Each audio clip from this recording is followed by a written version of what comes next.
Part of what the Daniels Prize tries to do is to recognize the effort of Mitch Daniels in building into the DNA of people in Indiana that the status quo isn't good enough, that there are opportunities for people, for institutions, for corporations to build a better life. One of the remarkable developments in the course of this endeavor has been the people who said, yes, I'll be on the Mitch Daniels Prize jury. It was a remarkable honor to be asked to serve on this jury when you look at the caliber of leadership that each of the people has brought to our state, and our discussions were a joy. It was uplifting to look at the list of possibilities.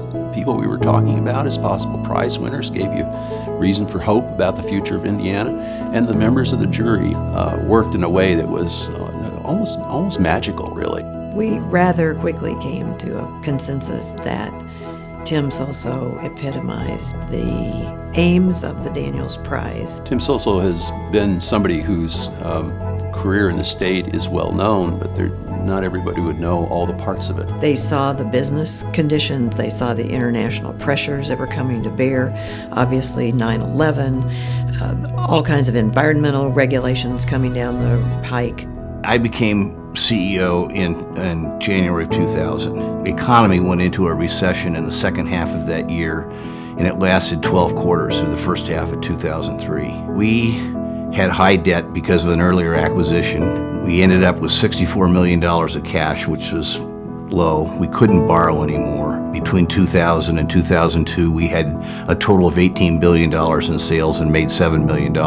We lost $103 million in 2001. Financials were not good. Prospects didn't look very good. A whole bunch of the banks and investors had almost given up on us. I mean, it really was a matter of survival. And he was sure that if we could just make it through this period, that we would demonstrate the potential we had. We restructured the engine business. We completely restructured our power generation business. We started a Six Sigma program.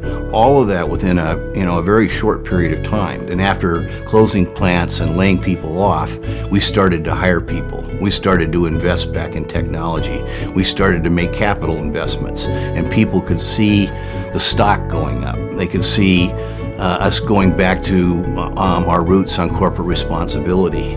So it was a very stressful time, but as we got through it and we started to build the company, you could see great pride, and people wanted to be part of Cummins. And of course, he turned out to be completely right. I mean, once the company made it through that tough part, we just went strength to strength throughout the 2000 to 2010 period. Every engine that Cummins puts out faces a huge regulatory overlay. And to Tim's credit, he saw that by doing the unconventional thing, that is, of meeting the standard rather than fighting it, Cummins could achieve a competitive advantage.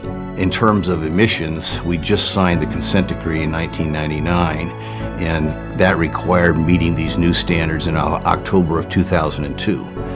Our people were worried about whether we could make these standards or not. They kept being raised, and no one in the industry knew whether or not they could meet those standards. And Cummins, after a long internal debate, said, we will go for them. And so the rest of industry, including our customers, were very upset with us that we had decided that we were going to try and make it. And that we did make it, our competition did not. But as a result, it gave us a strategic advantage, and it was one of the reasons that we were able to grow overseas, is that our international partners wanted clean engines as emission regulations were implemented in their countries. Fundamentally, it was leadership and technology to make sure that we had the best technology to meet emission standards, and secondly, to make sure we were positioned to grow in the fastest growing markets in the world, which were in developing countries. Our international business in this period of time more than tripled. In 2009, when the domestic business was completely gone, our international business carried the company. Tim was always a visionary about global expansion. So Tim saw possibilities in expanding outside of the U.S. from the very first days of his leadership. And I think by the time he was CEO, he was so certain of the possibilities for Cummins. So here's this small Indiana-based company, and we have the strongest position in developing markets of anyone in our industry. Companies much bigger than us. I believe in continuous improvement. The journey never ends, whether it's financial performance or new technologies or taking care of customers. I mean, he was a guy who you could tell he was the results-oriented guy. You could just see it. He was focused on getting results. As we met some of our goals, we would raise them.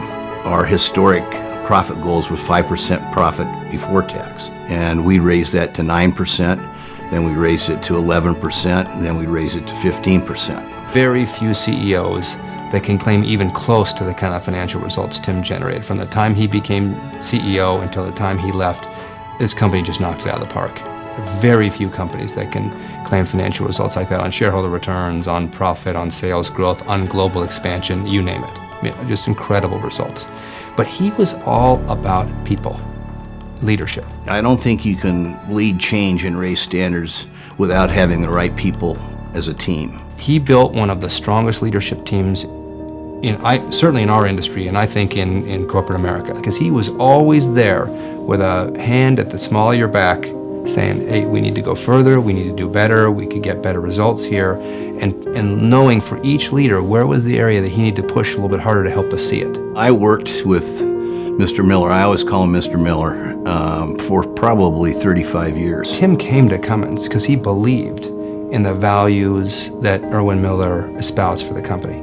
He's a great man and a great teacher. Early in my career, I was the employment director, and he was always interested in the quality of people we were hiring.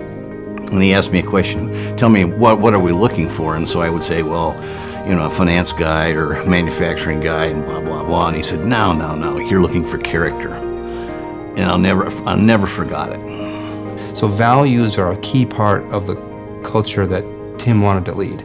He was steadfast through the whole time. It didn't matter how bad things got, we were going to live our values. So how we did work was never going to change.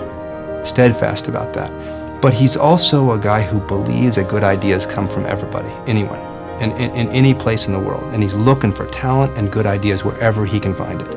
Our role is to make Cummins better every day, whether it's customers or employees or suppliers. And if you do that, when you hand it off, you want to make sure the next generation is going to do the same thing.